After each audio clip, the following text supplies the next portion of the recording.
What's up, everyone? This Week in Business is back. Obviously, a little bit of holidays and then a little bit of just head down, ass up since we've got back. Has delayed the most recent videos, but we are here now with a bit of an update as to what we're doing, what we're seeing, and I guess trends that are evolving into the industry at the moment.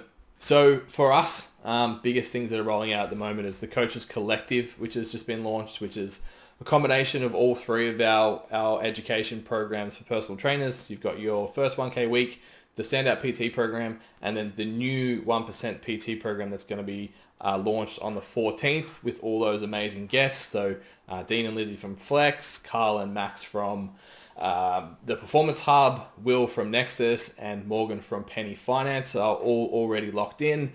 And we're going to be having some one-off guest presenters rolling throughout the year as well. So really excited to get that one off the ground. It's probably, Jason and I spoke, it's the most confident we've felt releasing a new product because we just know that it's going to be such high quality. Seeing the content coming from the guys already, it's even taking us to another level with the delivery methods and the client experience. So really excited to get that out there. I believe tonight, it's Monday today, we'll be announcing our Lifter Circle as well. So that's a similar kind of idea. So we're going to take our training, our coaching elements and pair that with our lifter education element in the Be Bulletproof program to be able to get both of those joined together in a nice seamless package. And all of that will exist under the STCfit District. So this is, again, is something I'm really excited about to try and get some traction on within our community. It's essentially a hub that combines the education side of something like Teachable and then the community side of something like Facebook, and brings them together so we can have group topics and discussions on particular areas. People can come in and ask questions. I think like personal trainers and clients the same, we live in this weird space where often our friends and family, etc., don't even understand what we do, whether it's training or the business. They still expect the personal trainers wear spandex and jump around in group classes, and they think that lifting weights is being in the classroom while somebody does that, if particularly for the ladies. So really cool to have a space for people to go to interact with other people who are doing the same kind of stuff and working on the same things as them. So really excited with that. We're moving forwards with a couple of other projects as well. Obviously the book and the NFT project are on the way. So actually working on that now instead of it just being on the way. We're taking action steps on that. So more details to come out about that in the future.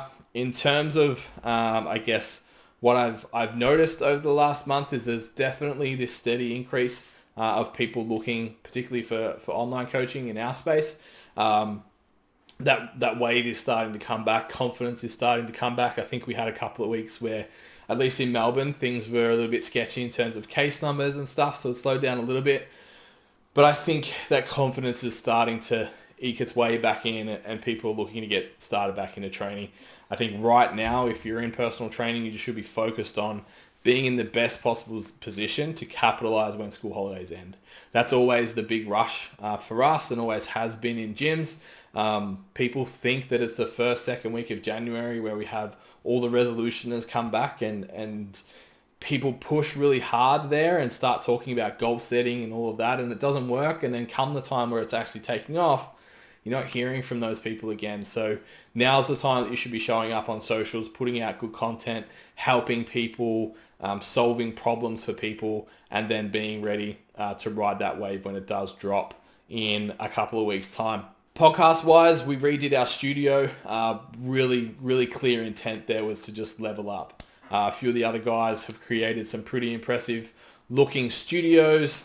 We wanted to make sure ours was both very functional and made very organic conversations, looked great on social media, looked good enough for YouTube. YouTube's obviously a really big focus for us right now, and moving into this entire year, we really want to drive the YouTube channel. So you guys keep coming here and keep sharing it. So we need our shit to look really good. So that was a big project with a lot of help from my fiance and even the in-laws to get that together. But really happy with where it's at, and we've actually had some quite productive meetings in there as well as a team. So it's worked. I was a bit concerned that losing the big desk was going to be a problem, but that's actually worked really well. So a lesson, whether you're by yourself or you're in a team, just taking a step back.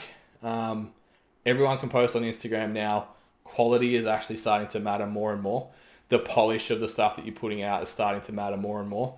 And the people that you can outsource that kind of stuff to is becoming more and more readily available and more back pocket friendly as well. So if you're not great at design work, at creating good videos, at editing, at whatever, go and find people that can help you with that, whether it's Fiverr, it's Sidekicker, wherever it is you're going, hiring a VA, maybe if you've got some other workload that you can do to just really focus in and hone in on getting the best outcomes you can in terms of the quality that you've got. The message is obviously still number one, but to be able to communicate that message, things have to actually look and sound good as well. So if you're in that space, if you're creating content, make sure the polish is really high and leverage other stuff. You don't have to spend heaps of money and create everything from scratch. You can leverage a lot of external platforms to make all of your content a lot higher quality.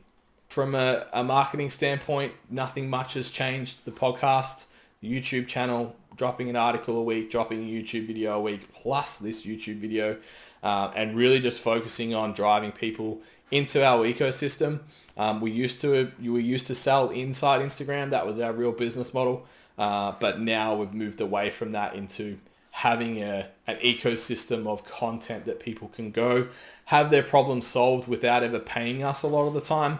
But when they do want to hire that coach, we're the first people that they think of. So the trend looks really good for us this year, particularly on the learning side of the business, with lots of coaches reaching out about the education program.